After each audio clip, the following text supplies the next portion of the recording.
The name Sir Michael Chastanet is synonymous with hard work and success.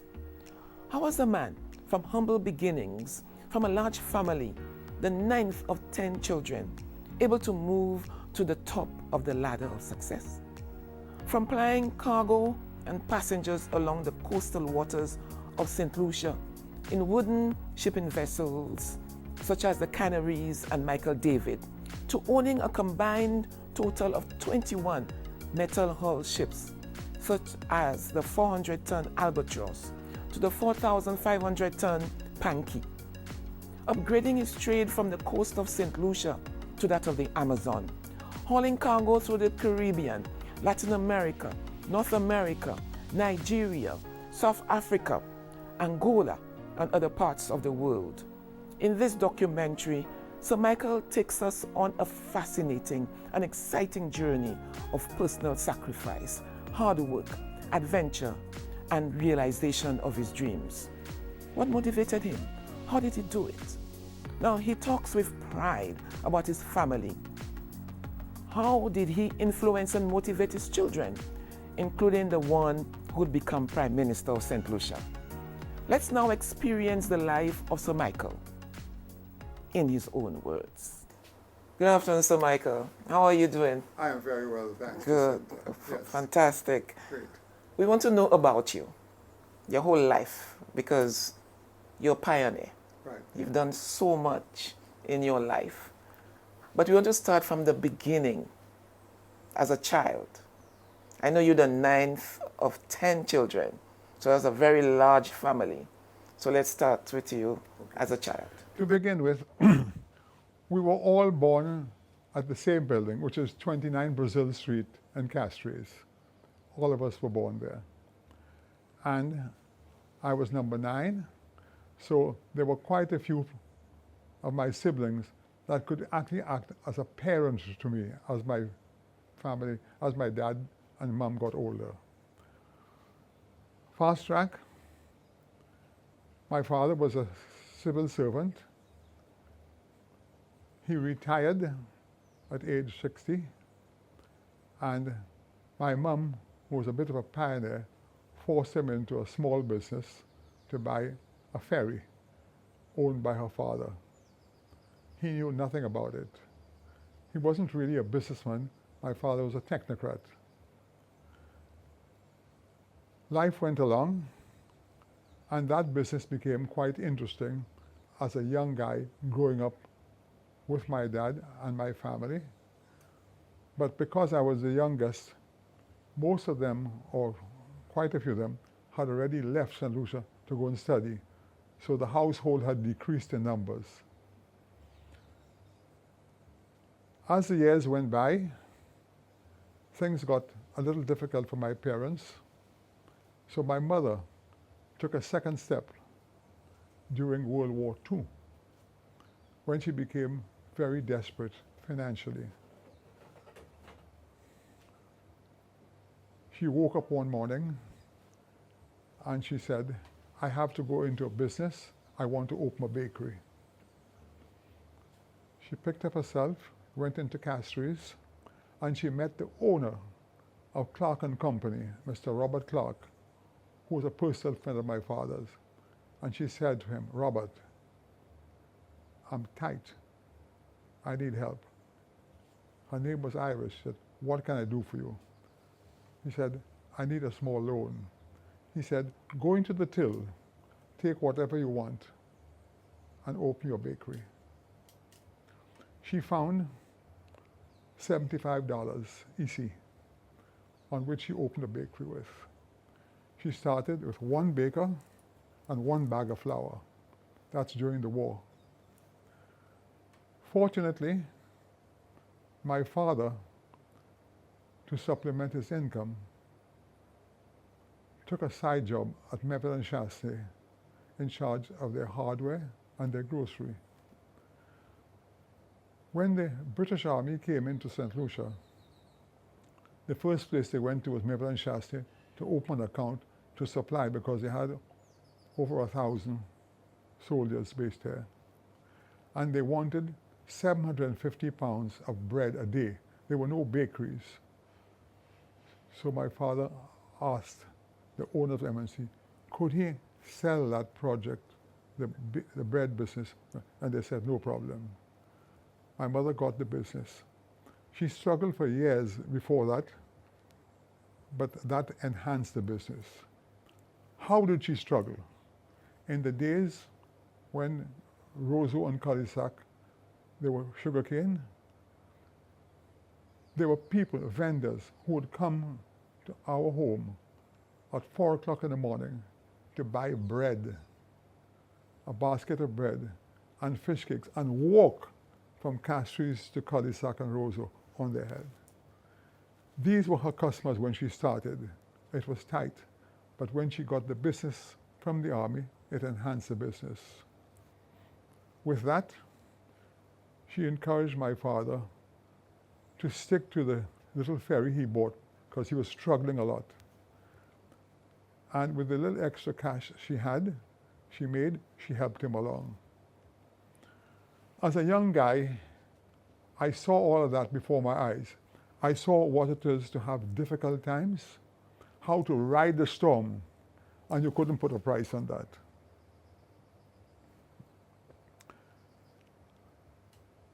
My eldest brother, before he left, he took me to St. Mary's College when I was the age of 10.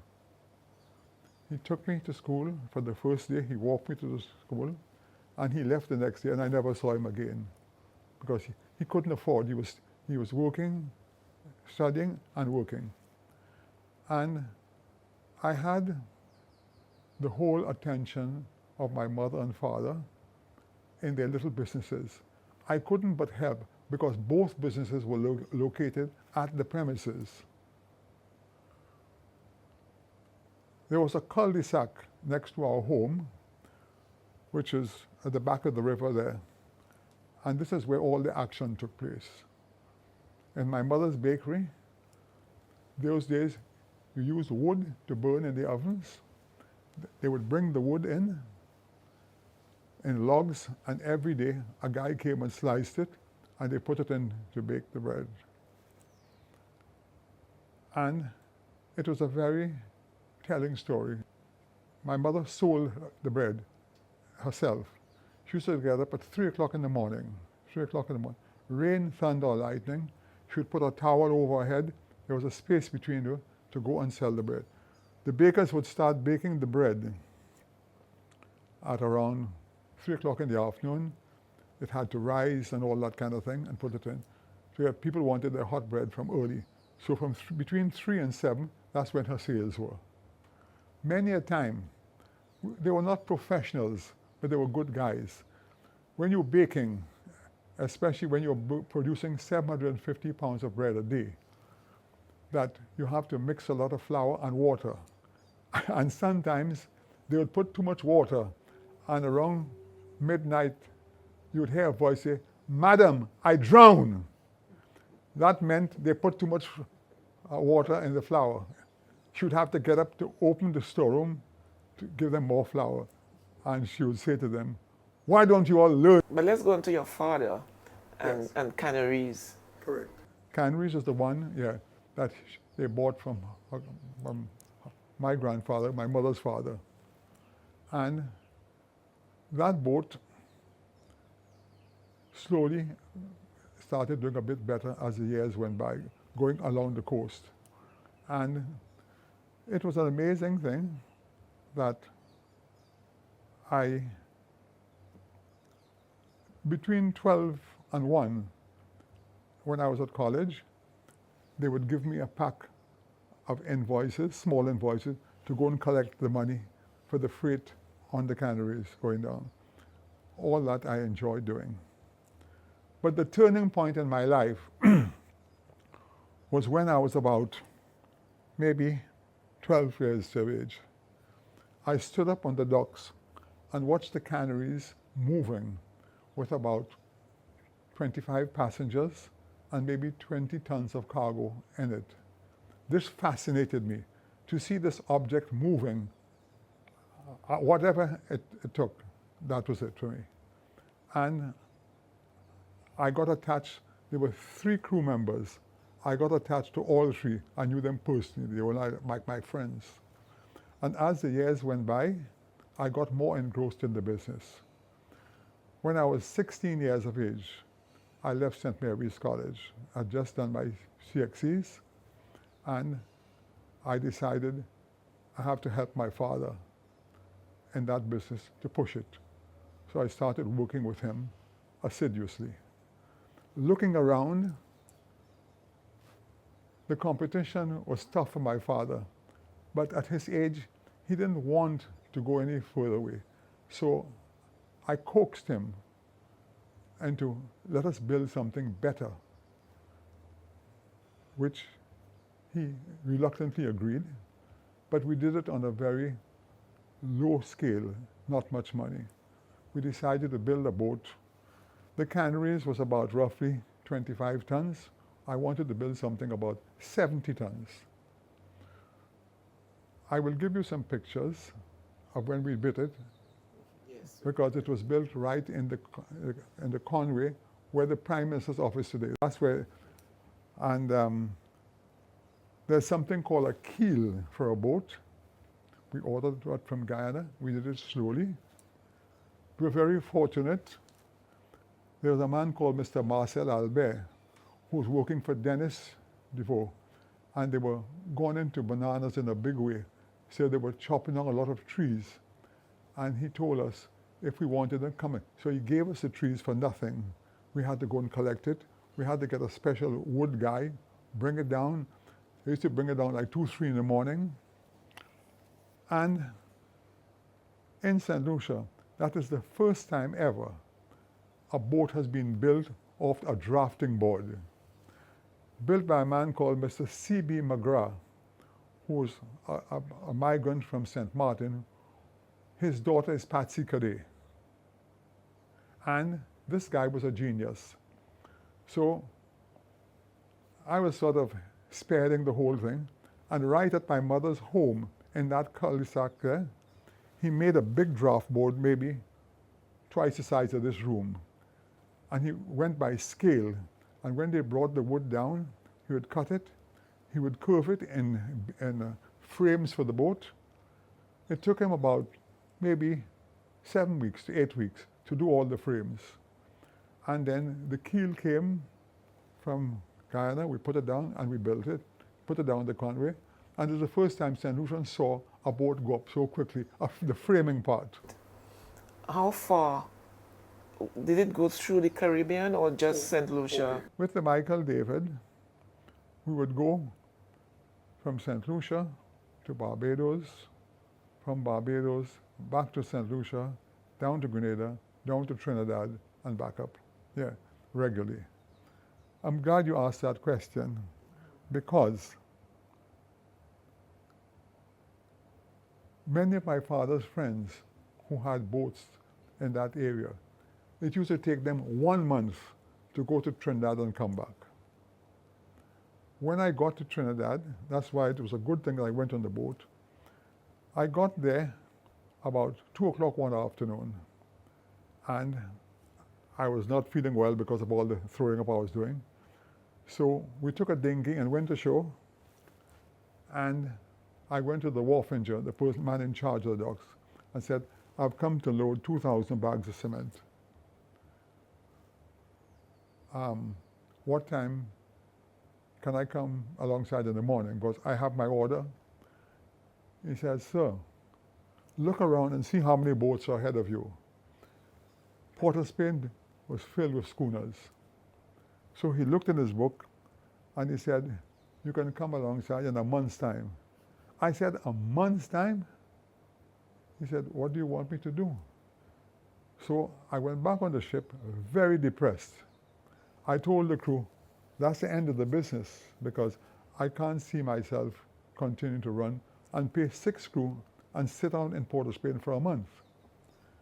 So around 4 o'clock in the afternoon, I noticed everything had stopped on the docks. So I went back ashore. The guy's name was Mr. Wallace. I said, Mr. Wallace, what happened? He said, it's 4 o'clock, sir. We don't work after 4. I said, why? He says, well, they don't want to pay the overtime. I said, supposing I pay the overtime, He said, yes. I said, fine. So 7 o'clock in the morning, I didn't have much money. I took a pirate taxi and went south to the cement factory. And I said to the people of the factory, look, you've been shipping cement to the islands for years. You're coming down, the trucks leave the factory at 3 o'clock in the morning, reach Port of Spain for 7 o'clock, and they start. I said, let them get it. I will pay the overtime on the docks. Why don't you load the trucks around midday when there's no overtime at your factory and send it down at 4? I will pay. They said, we don't have a problem with that. Next morning, well, no, the same night, I saw at 4 o'clock, Mr. Wallace got cleared off all the ships from the dock and told us to come in. We came in around 4 or 5 o'clock. By midnight, we were finished loading. By 1 o'clock in the morning, we had sailed. I was back in St. Lucia. The whole trip was 5 days. So all this thing helped me to understand what they call negotiation in life and being there to see how things ran. That was one part of it. After a year and a half, the business was so successful, I built a second boat called the Christine Sea, again in the Conway, with the same Mr. McGrath. And when it was finished, I put it on the same trade because these boats were pretty fast, speed-wise. They were new and they were reliable. That one I ran between St. Lucia, Barbados, Dominica, Montserrat, and St. Kitts during that trade. 2 trips a month. Although St. Lucia has one of the best ports in those days because here was a coaling station, yet still, Barbados was so powerful, the British used to send all their cargo to Barbados, put it on a barge and bring it ashore, and then reship again by barge. Unbelievable. So when I went up to Barbados actually, for some reason, paid a better freight rate than most of the islands because it was an expensive place. And the first 3 trips I went to Barbados, we used to take mangoes here, full, and charcoal, and go to Barbados. But we always come back 3/4 empty, half empty. I see other boats going full. So there was an agency called Schooner Owners Association in Barbados, a non-profit organization run by a white Barbadian and his wife. She was the accountant and he was the boss. He was a man in his 60s. Very funny guy, but not a bad guy. So all of us shipowners would sit on a bench and he'd say, Michael, David, going to St. Lucia, can I talk to you? You go up and you tell him, Christine Sea, call the name of other boats. So after about 5 or 6 weeks, I said to him, Mr. Cheeseman, I need to have a private discussion with you. He said, I'm a very busy man, so make it short. So you come here at 4 sharp, my man. 4 o'clock I went, and I said to him, Mr. Cheeseman, listen to me carefully. This is a non-profit organization. We're paying you 2.5% commission on our cargo, and I see you work very hard. I'm going to make you an offer. Keep your 2.5%, but I'm going to give you a 10% commission on whatever cargo. I never left there empty. I never left there empty after that. And as a result of that, both those ships, Michael David paid for itself in 2 years, Christine Sea paid for itself in 2 years. It gave me a lot of strength and understanding of the shipping business. By then, I was probably maybe 20-something years of age, young and strong. Working 16 hours a day was not a problem for me. Then I recycled all of that in my mind. I said, if I can stay in that business and get a bigger ship, I would have to work less hard because I'll be carrying more. By the grace of God, I was flipping a National Geographic magazine, and I saw where in Europe, in Holland particularly, that the government told the ship owners, sell their ships when they become 15 years of age, so the shipyards can continue to grow, which they did. And they gave these people big subsidies. So I went to Holland and I met a broker. And I was flabbergasted. When the guy showed me the number of ships for sale, it was almost like walking into a grocery store. There were ships. The first ship I bought was 400 tons. Imagine that. An 80-ton ship would take me a year and a half to build in St. Lucia, and would cost me approximately, say, $80,000 EC, 35, 40,000 US dollars. For 80,000 US dollars, I could get a 400-ton ship. In 36 hours, the ship is mine. It's like going and just buying something in excellent condition. So I went to Holland. I had a house which I had built slowly over the years. I sold the house for 40,000 EC dollars, gave it to the bank, and they gave me a mortgage on the balance. That ship, I took up about maybe 6 or 7 St. Lucians to Holland with me. Came, we trained them in 3 days. Came out here.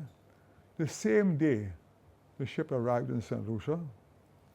The same day the ship arrived in St. Lucia, I got a contract from Trinidad for 2 years to carry 400 tons of cement from Trinidad to Barbados every week. Every week. That's the Albatross. Albatross. Right. And the ship arrived here at 9 o'clock in the morning on the Saturday. At 2 o'clock on the Sunday, that ship sailed to Trinidad and was loading on Monday morning. After that ship paid for itself, paid for 75% of itself in 2 years, which left me with a lot of cash flow from the ships.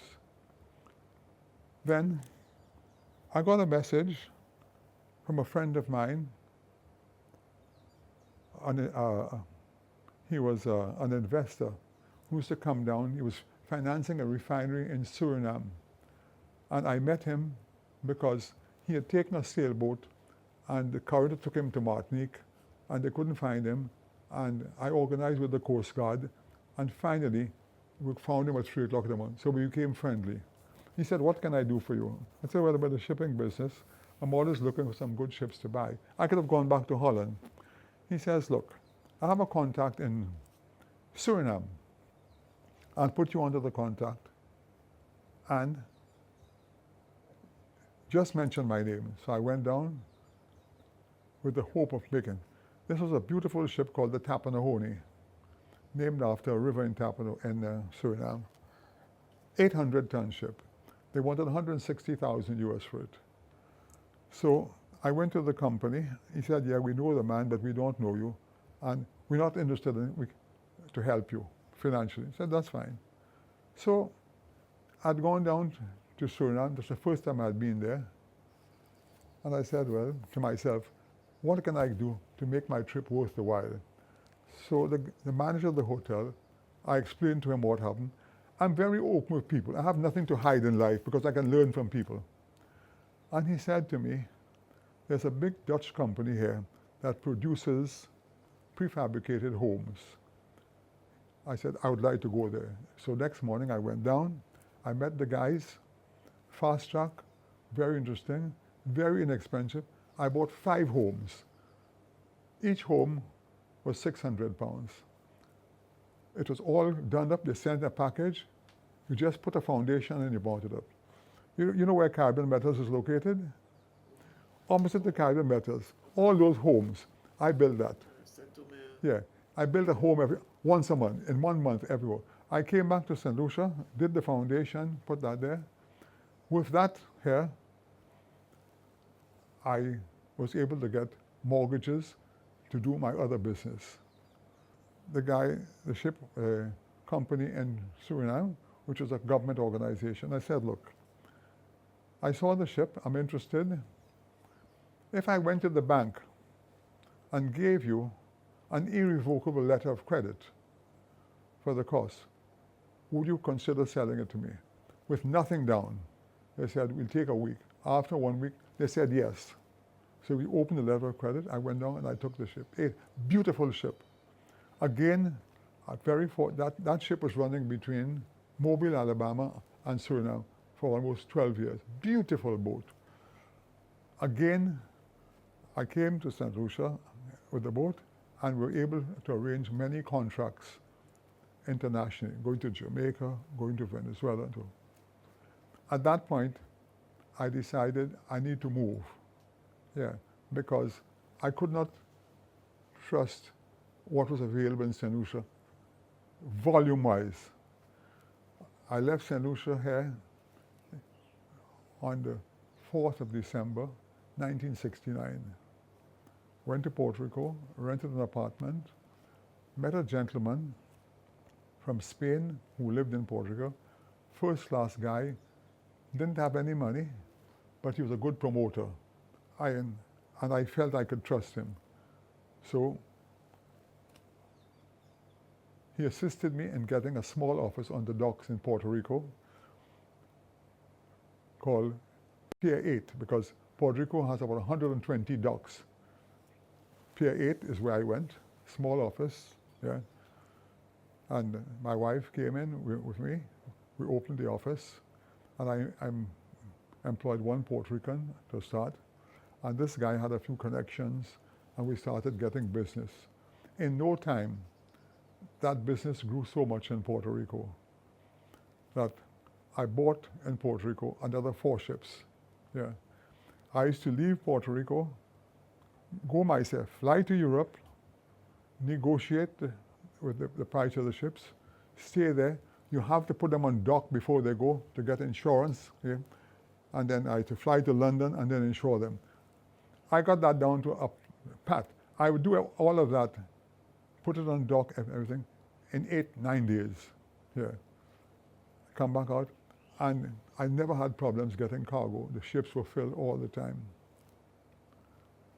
Fast track again, after 5 years in Puerto Rico, some people heard of me in New York, and they said, look, we watched what you're doing.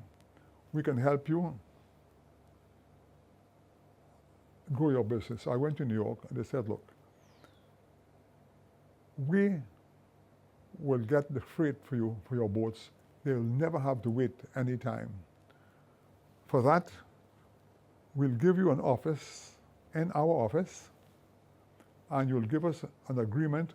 We'll be the only one to freight your ships for you. I checked on their background, and I thought it was a good deal. So I left Puerto Rico and went to New York, to live in New York. I spent 12 years in New York. And in total, we bought 19 ships, but we never kept 19 ships one time.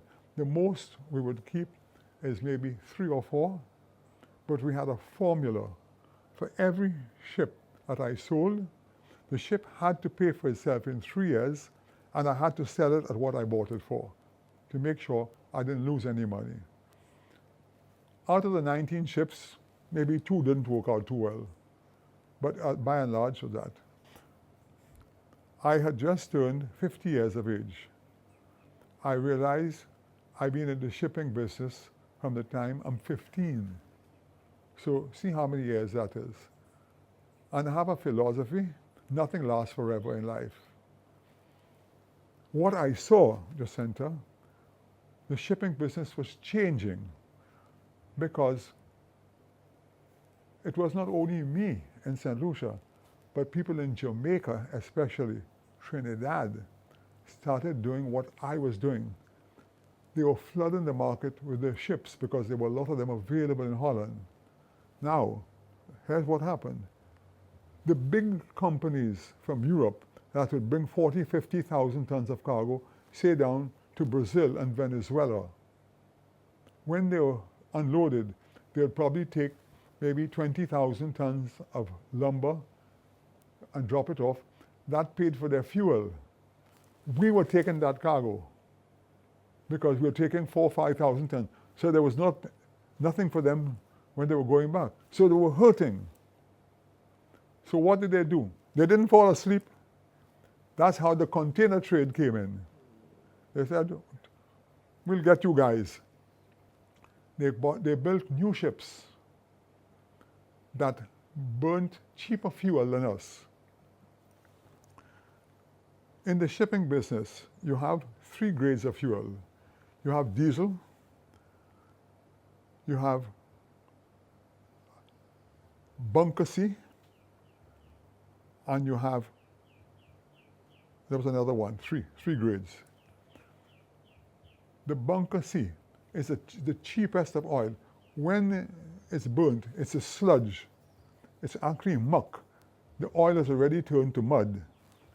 But what they would do, they built special ships with special engines that would heat it up to a high capacity and make it thin at 1/3 the price that we were paying.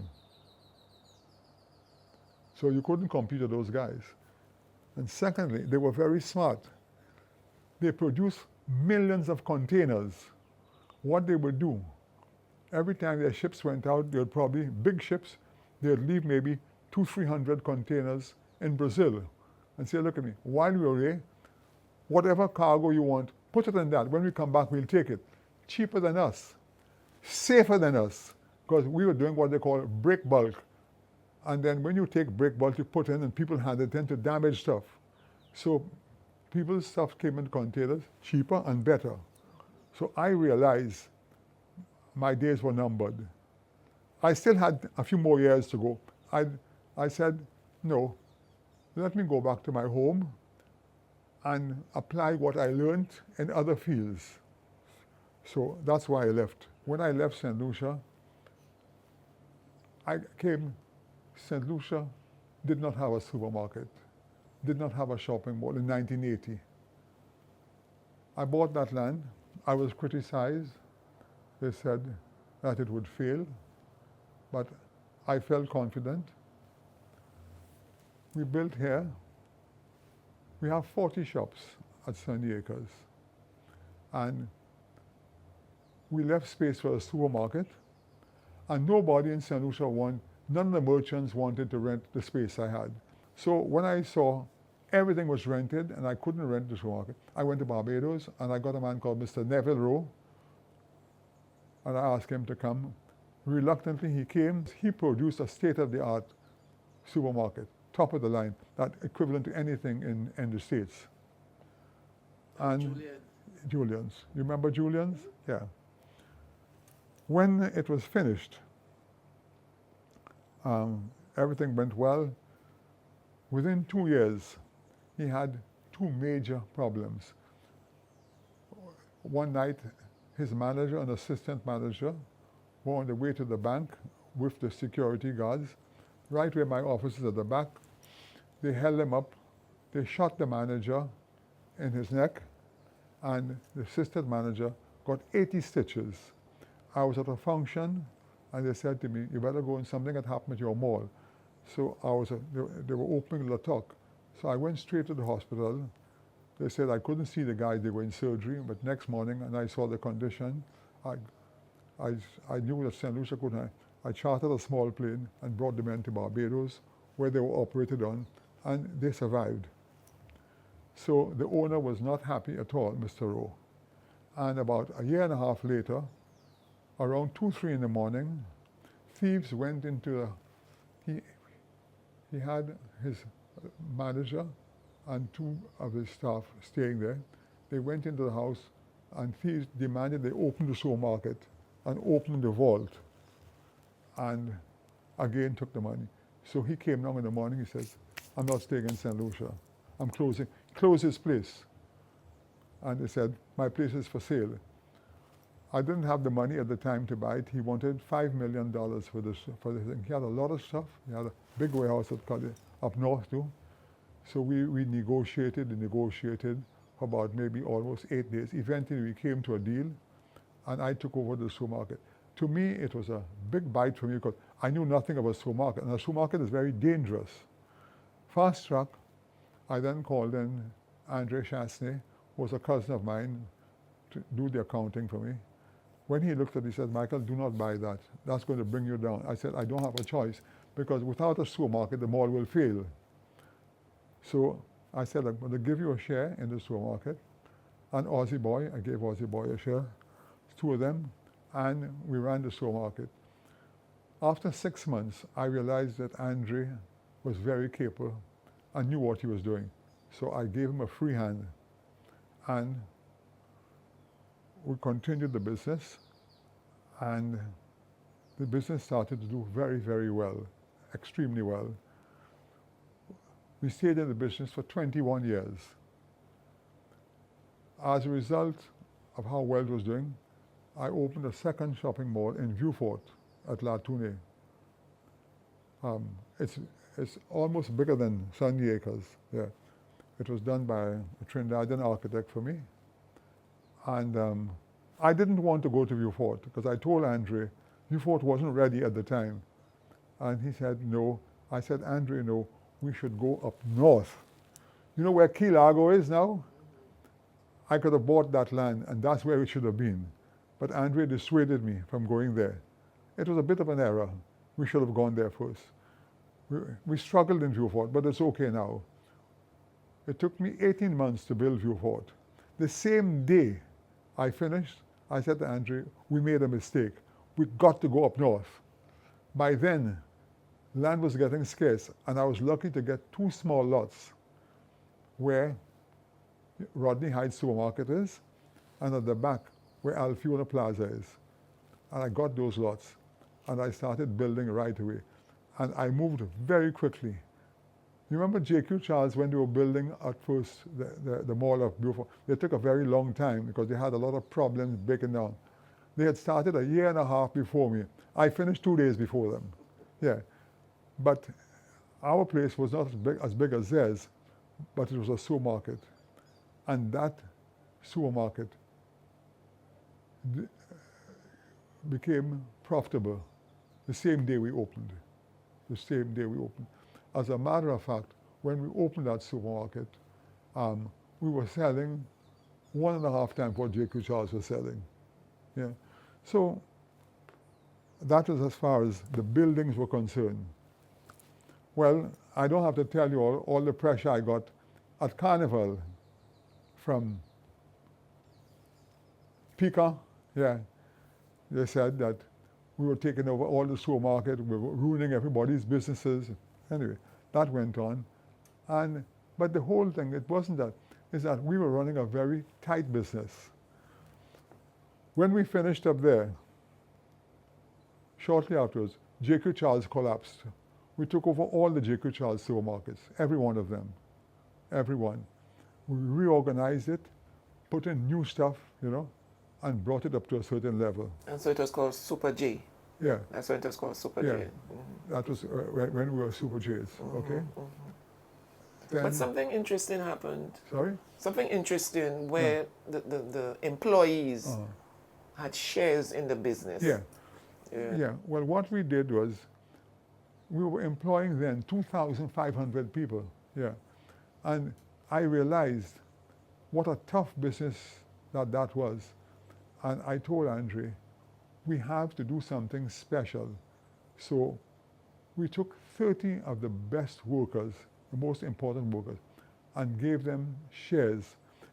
Up to today, those 30 people own 10% of all what you see Marcy has. Yeah. And they get their dividends.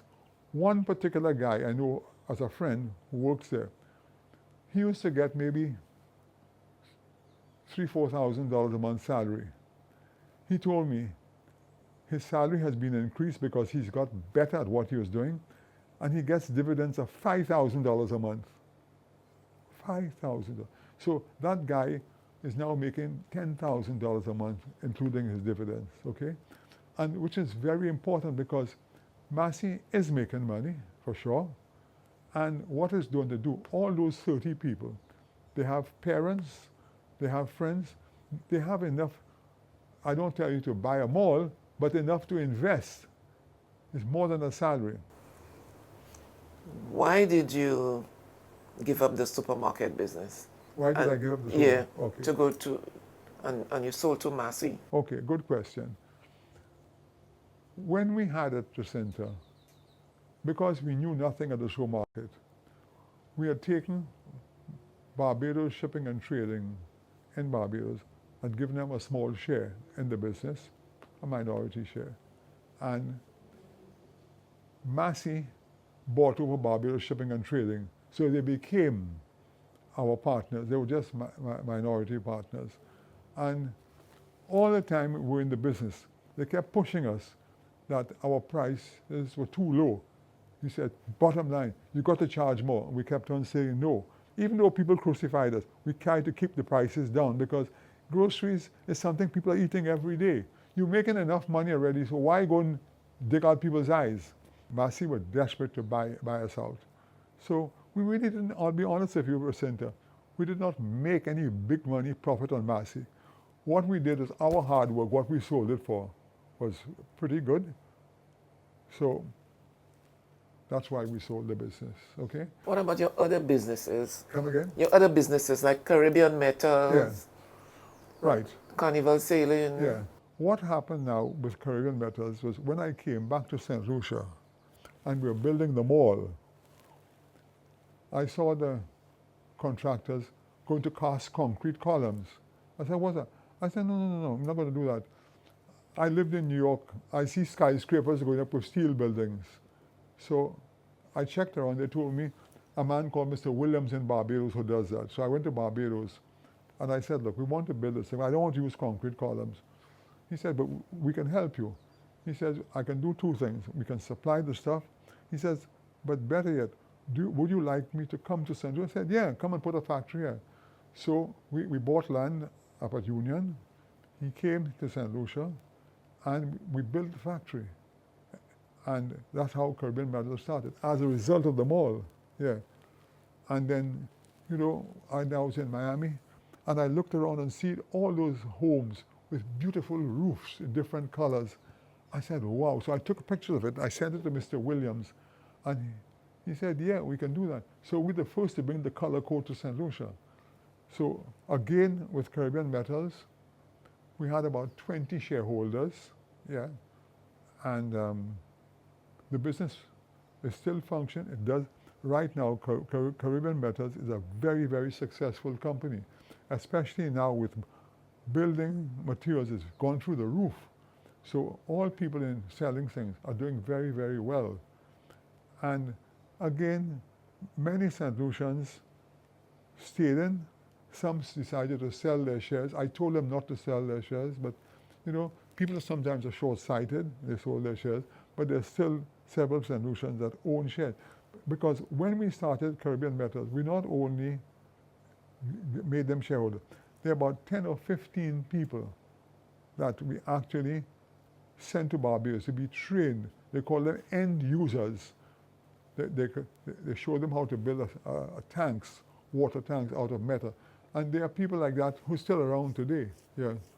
So that's the story on Caribbean Metals. But you know, there's one part in the shipping business which was very important, which I didn't bring up, if you can slip it in at some point in time, and that is when I first started going to Holland to buy ships and get them, I went into the schools and tried to get guys who were vocationally minded.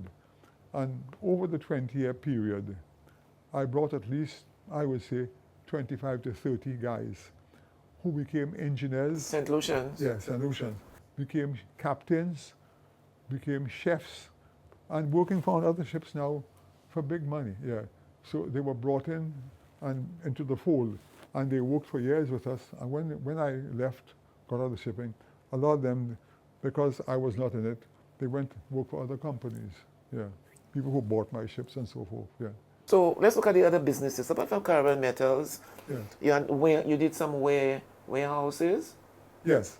Well, Right, and also the hotel, yes. Cocoa Palm, the Okay. carnival sailing. Right. So there are a number of businesses Okay. that you're involved. What we did then was, once those companies were stationed, take for instance Mr. Williams.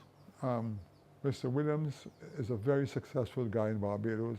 He had the catamaran business because Barbados is way ahead of us. So we started a small business.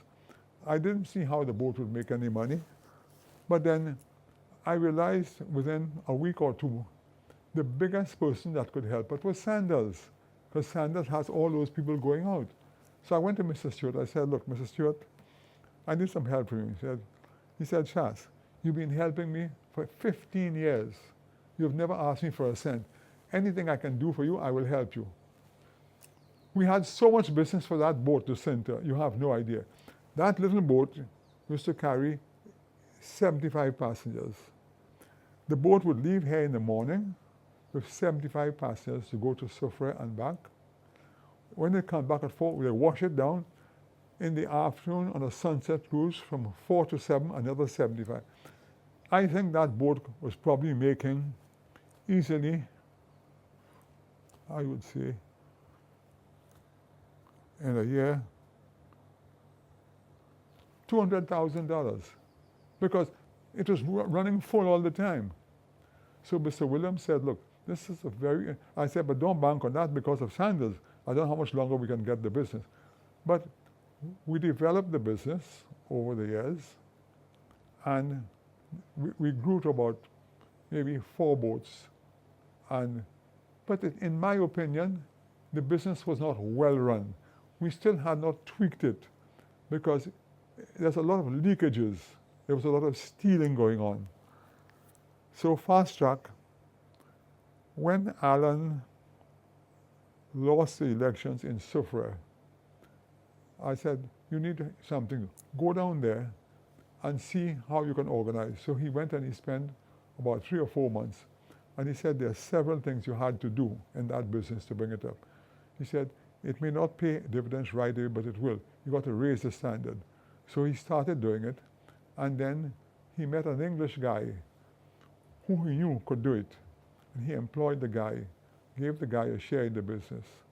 You wouldn't believe how many years ago did he lose Soufrière? Maybe 12, 13 years ago, I don't know. The business today is the biggest business in St. Lucia. They have 11 catamarans. They move sometimes 700 passengers a day. Yeah. They have now gone to places like South Africa where they build those boats that can take 200 people and bring it out, okay? They have newer catamarans, yeah, and they offer a very good service. They bought up all the companies in St. Lucia except one, yeah, because they run a very good business, you know. But I gave away my shares to them a long time ago, yeah. So Allan said, look, Dad, you have businesses that are just getting local dollars. You need to go into a business that will bring foreign exchange to the island to help the island also for yourself. So he encouraged me to do the hotel. So I started buying little pieces of land in Rodney Bay, about maybe 7 pieces. And when we had enough, then we built the Cocoa Palm. But before we built Cocoa Palm, Coco Creole was owned by the Saint-Just, and they were struggling, yeah. Because the hotel business is a tough business. So we bought that first, and then Allan started to advertise it. It became very, very popular. It won things with Virgin and those other companies. And then afterwards, we built the Cocoa Palm Hotel, which is 100 rooms. And, you know, there is now, we bought more land for expansion if we want to. We can build another 100 rooms anytime, yeah. So that went on. But you know, Jacintha, saying all of that, it was a lot of hard work because building is rough. The first contractor we got was a disaster, and I spotted that in 2 weeks, and I ended that fast. And I took Reno Gajada, and Rendo did a very good job. Finished that hotel in like 16 months. We're finished. Okay. Now, when I built the shopping mall, I used some people's advice of what was going on in the world. And another friend of mine said, the warehousing is a good thing. So we have, you know what, Colony House down there? We did a lot of warehousing down there, yeah, for a long time. But because of its location, some of them were converted to offices, yeah. And the warehousing was a very good business because it's not much overhead. You have 4 walls and you rent a person something like that, okay? We have several apartments too. That's not great business, yeah. It's too detailed and people want their pound of flesh. They call you out if a toilet is not working and that kind of thing.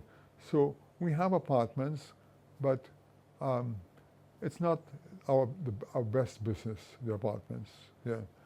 But it's there as it has value, you know. So right now is a time for any businesses that you're not doing well in, it's a time to sell. Like for instance, even the shopping mall, when Macy's bought the supermarkets, I told them to buy the buildings. They refused. So we own all of them still.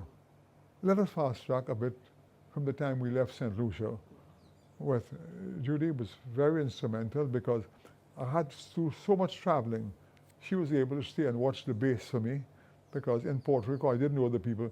There were some sharpshooters there around us, so we had to watch. So I gave her my power of attorney, and while I'd be working in Europe, she said, look, we have a bill for so many $1,000, can I pay it? She said, send me a copy. Yes, you can go ahead and pay it. So from that aspect, she was pretty good in that respect. Also, when we went to Puerto Rico, you know, Allan was only 9, Fiona was 6. They were still young people. They had to study Spanish. When we went to Puerto Rico, they went to a good school, very close in the Condado. They both had to learn Spanish. We spent 5 years there. And then we went to Miami. So Fiona was dyslexic, yes. And fortunately, a good thing we went to Puerto Rico because of Allan, Allan's outgoing, he got very close to the head teacher of the school. And he introduced her to his mother. And she's the one that found out that Fiona was dyslexic, yeah. And when we went to Miami, we sent her to a special school, yeah. And then after 2 to 2.5 years, she was fine.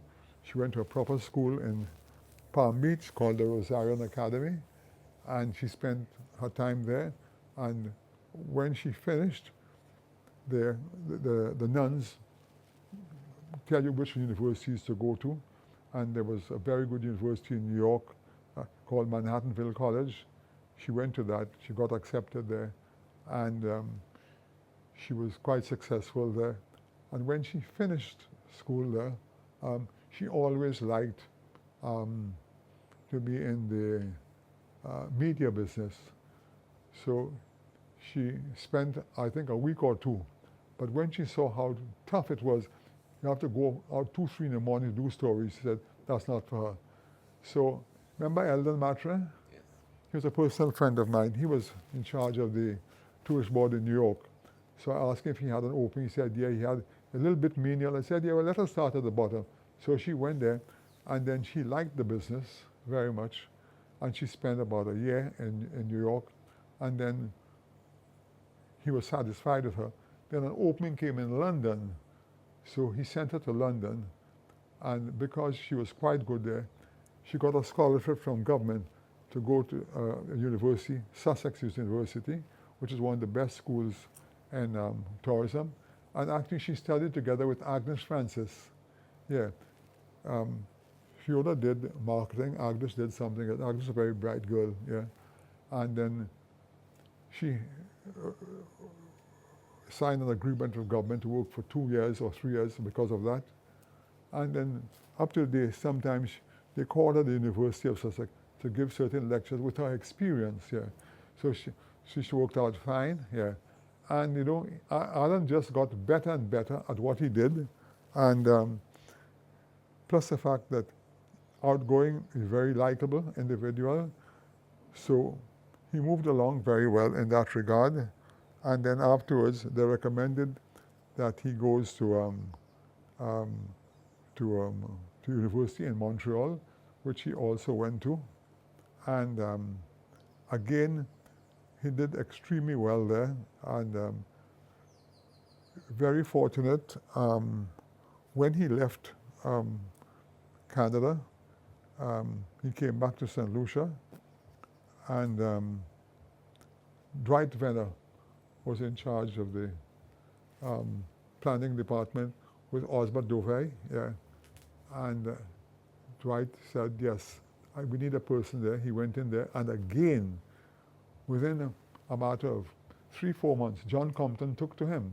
And when John was going away, even though he was a young guy, on his big trips to Berlin, to Paris, he took Allan with him. Allan learned a lot from John Compton, a lot, yeah, and confidence. Gave him big projects to do. One day he came to me when he was working here, and he said he's doing a project because John Compton wanted to bring a cement company to St. Lucia. I said, but Allan, what the hell you know about that, you know? So fortunately, the lady in charge was a lady I knew very well because I worked close with her because I was carrying cement to a lot of countries for her, called Mrs. Gallardo. Anyway, everything was in place. It didn't come through finally, but at least he worked on it. All that gave him a lot of experience. He said, let me not waste my time. Let me go to Washington and do my master's. So it took him, I think, a year to do his master's. While he was doing his exams, I got a telephone call from a gentleman called Mr. Lestrade. You remember? Yeah. Lestrade was in charge of the situation up in Canada. And he said, where is Allan? I said, as we speak, he's doing his finals. He said, look, I have to talk to him today. There's a good opening to come up. I want a deputy for myself because the Americans started a project called ESIPS, Eastern Caribbean Promotion Service, where they're going to give a lot of money to develop industry. So I was so fortunate. I called the school. I got the gentleman in charge. I explained to him, I said, I know it's difficult, but if you could have Allan just spare half an hour to make a call urgently, which he did. He spoke to Lestrade, and he accepted the appointment. So it's the same day he finished. He went, Allan had a big office in Washington, yeah. And again, I said, Allan, you have to learn to work with the people. He said, Dad, the Americans are wasting their money because what they want to do is industry. St. Lucia, we don't have the people to do that kind of industry. Where we want them to put the money is in tourism, because he was always very much, and he stayed there for a year and a half, and he said, look, it's against his conscience to continue working because he said it will never be anything. So he went to the government and said, look, I appreciate what you all have done. As far as I'm concerned, you all are wasting your money, so I would rather resign the job. So he resigned the job.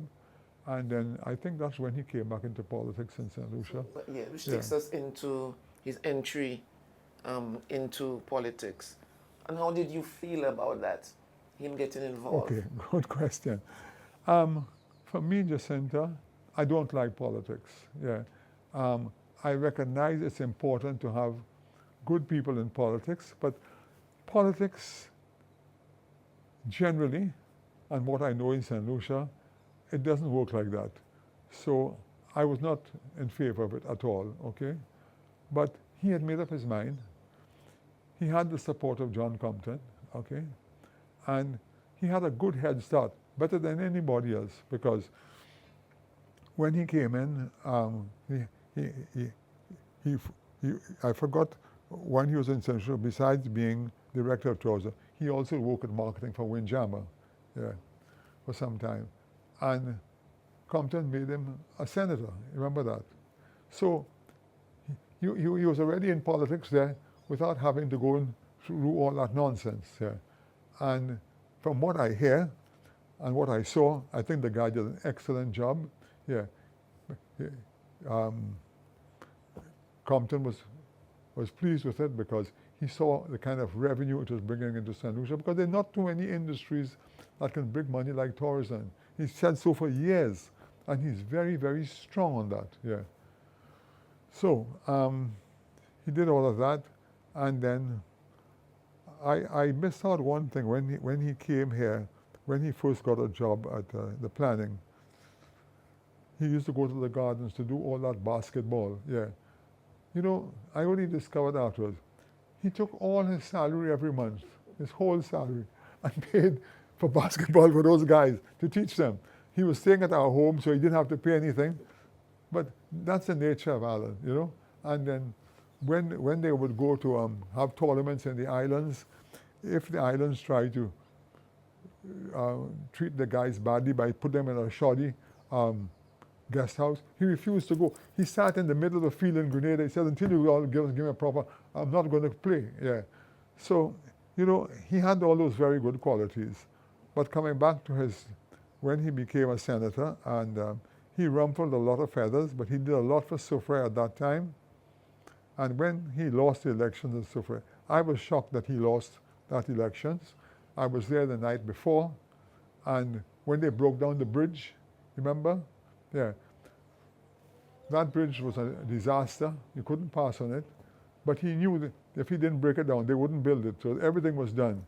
So Kenny said, they have to lock him up for breaking down the bridge. But anyway. But let's look at the criticisms Yes. of him in terms of he wasn't born in St. Lucia. Yeah. He cannot speak Creole. You want to speak to that in terms of his place of birth? Yes. Yeah. Now, this is very sad.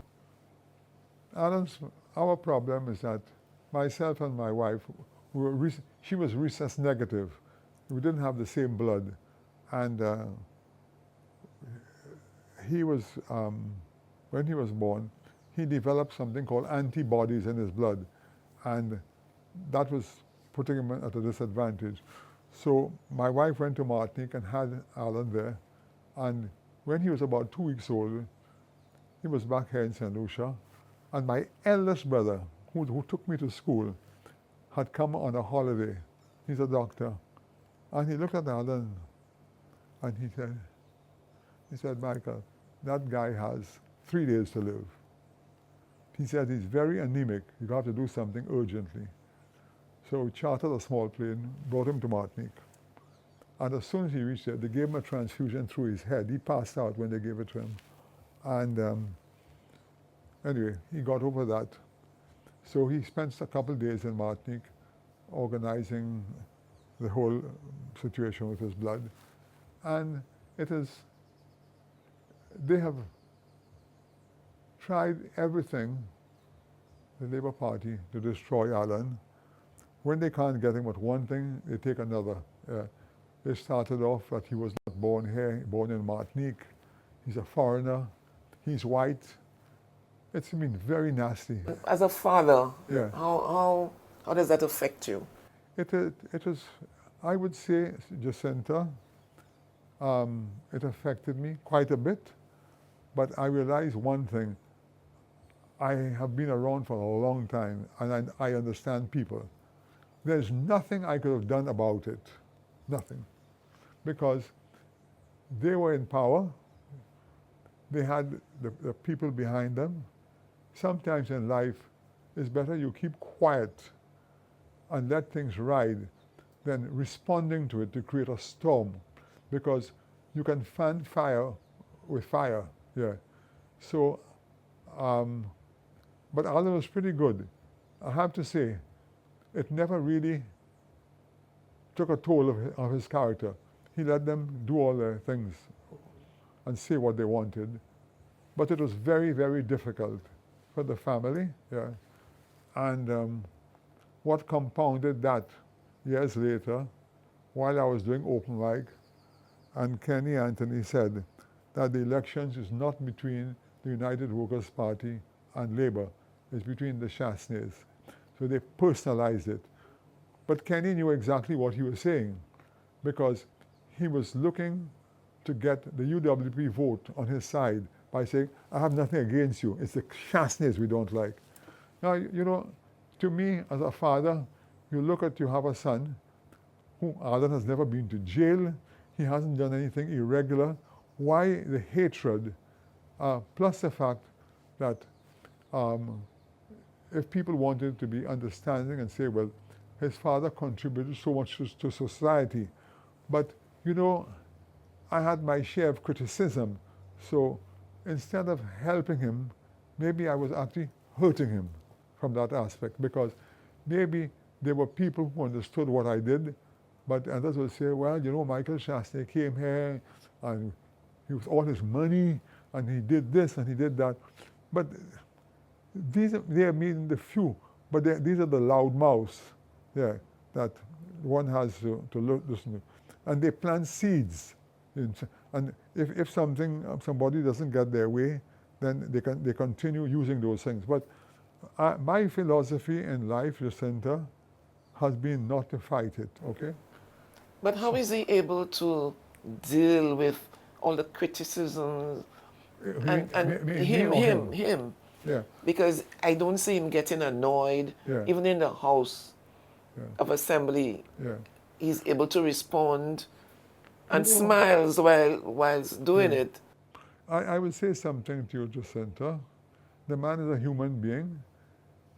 He gives you the impression that it doesn't affect him, okay? But I'm sure in his quiet moments, he probably does think and say, but I have not seen it in him, okay? I'm hoping that some St. Lucians who have some say in this country will realize what he's doing for the country. When he was Prime Minister, he said he wanted to run the government as a business, like a business. Correct, yeah. And some people were against it. Yes. What do you think? Yeah, he was right. Because what happened, Jacintha, Allan was brought up with me in our household, okay?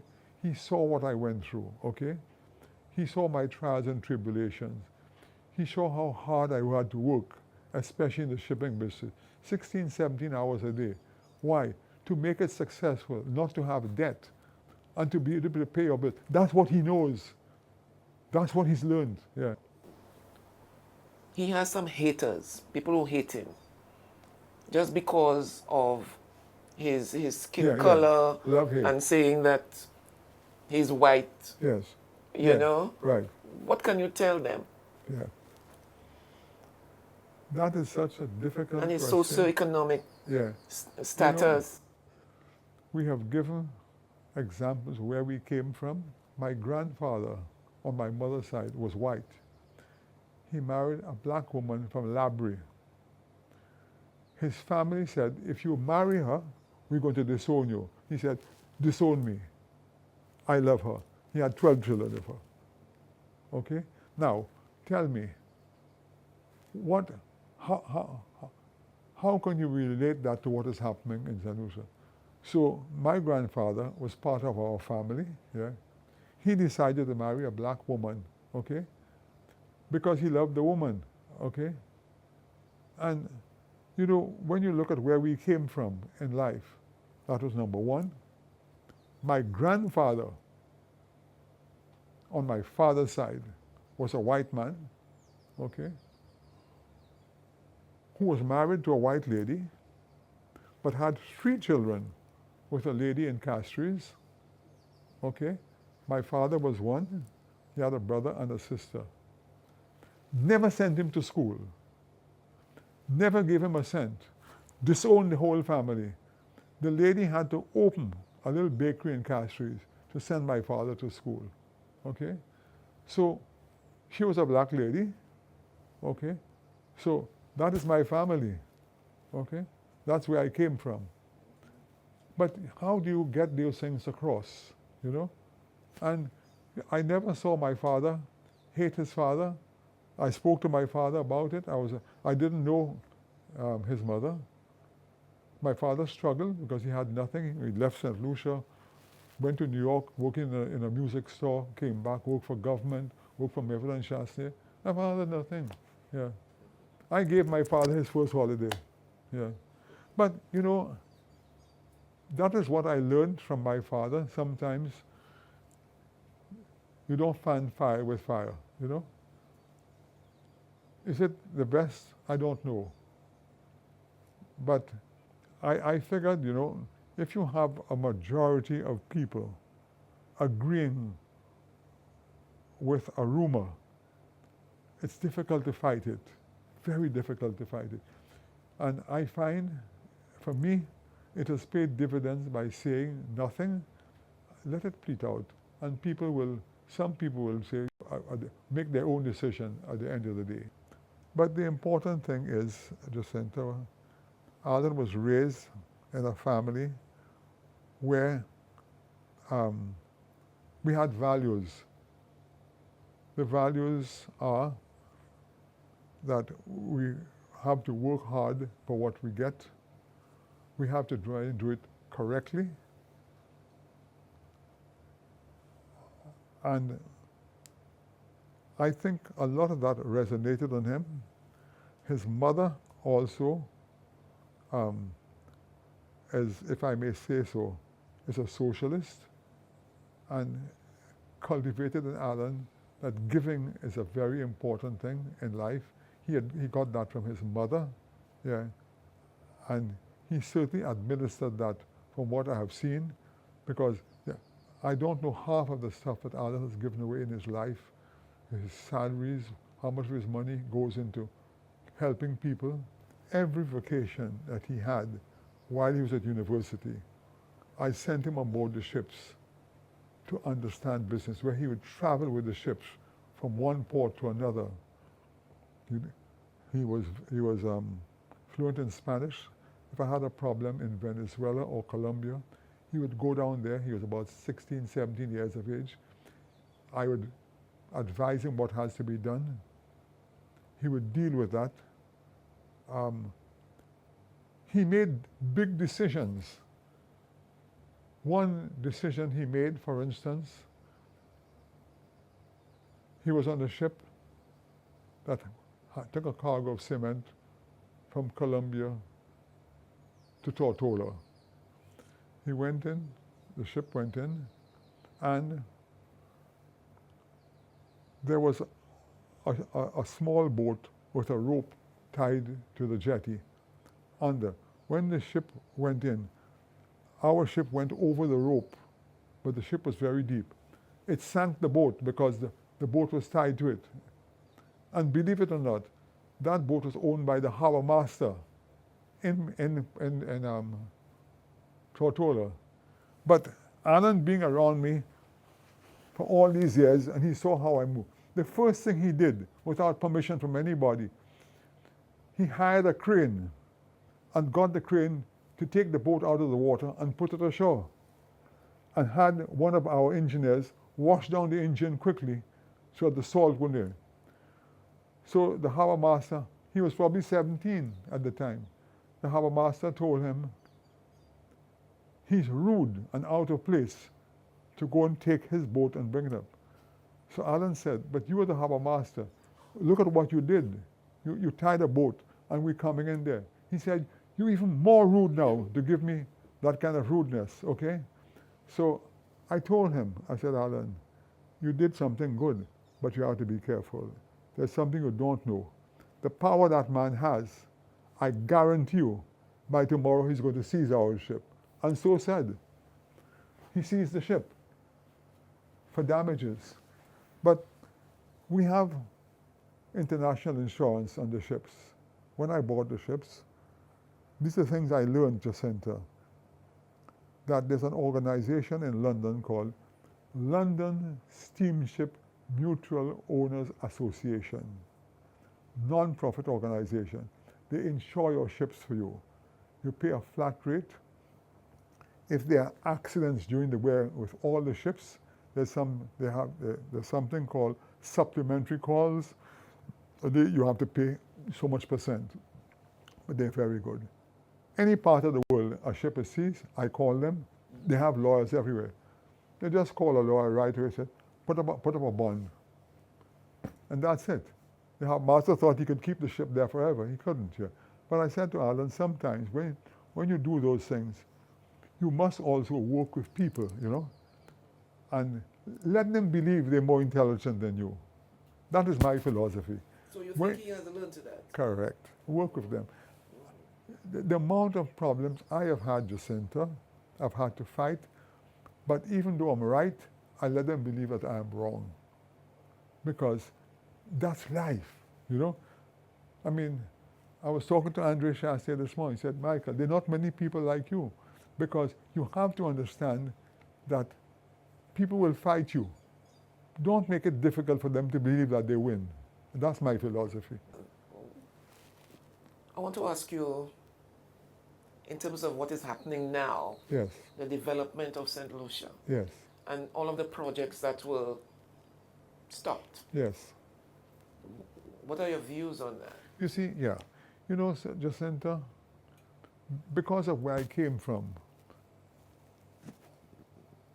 I'm going to say something. I understand money and what money can do. A Trinidadian once said to me, you may criticize money, but money can sing many a happy tune. To me, they had 4 nice projects employing over 3,500 people. And unless Philip Pierre can come and tell me something else I don't understand, that if you stop employment and you stop revenue, you're going down the road, you're going downwards. Yeah. St. Lucia is a small country. We don't manufacture anything, You have tourism, so the few little things that you have to make everything work together.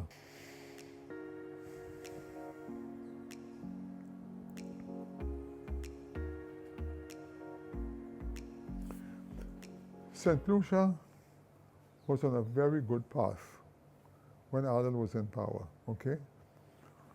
I was very, very optimistic. I saw we were going to have a new terminal, a new hospital, a new tower. I saw 2 nice home sites being built, one by the cinema up there, totaling 300 house spots, where St. Lucians would be able to invest their money. I saw a tourism industry growing by leaps and bounds. We had almost, at one point, surpassed Barbados. I saw in Viewfort you were going to have a cruise ship terminal where you would have stayover passengers. I saw DSH, which would have been mushroomed into a beautiful horse racing center, bringing people with money. And all of a sudden, I see St. Lucia has crashed. I see borrowing of money from people who don't understand how much they're borrowing. People who believe they're getting something for nothing, not knowing how much they have to pay a month. They're paying in small pieces. Yeah. Sooner rather than later, we will not be able to borrow money. That's what I see. Because right now, most of the money owned by government is coming from taxes. How much more can you tax people? So that is very, very worrying as to the direction St. Lucia is going. I see them giving away our patrimony, a port, something we fight for that should never be given, something that produces, that has a good income. This is total madness. And nobody is saying anything. And that is very, very, very hurtful. Very hurtful. And I do not see a good picture for St. Lucia. I see them talking of massive hotels going up. But these massive hotels here will take, if they go up, it take 4 years. What's going to happen between now and the next 4 years? Where is the income coming from? So that's what I look at. I enjoyed the time I spent with Sir Michael. I learned a great deal about the love and support of his family, his determination, hard work, risk-taking, and the entrepreneurial spirit. I hope you did as well. I am Jacintha Annius-Lee. Thank you for watching.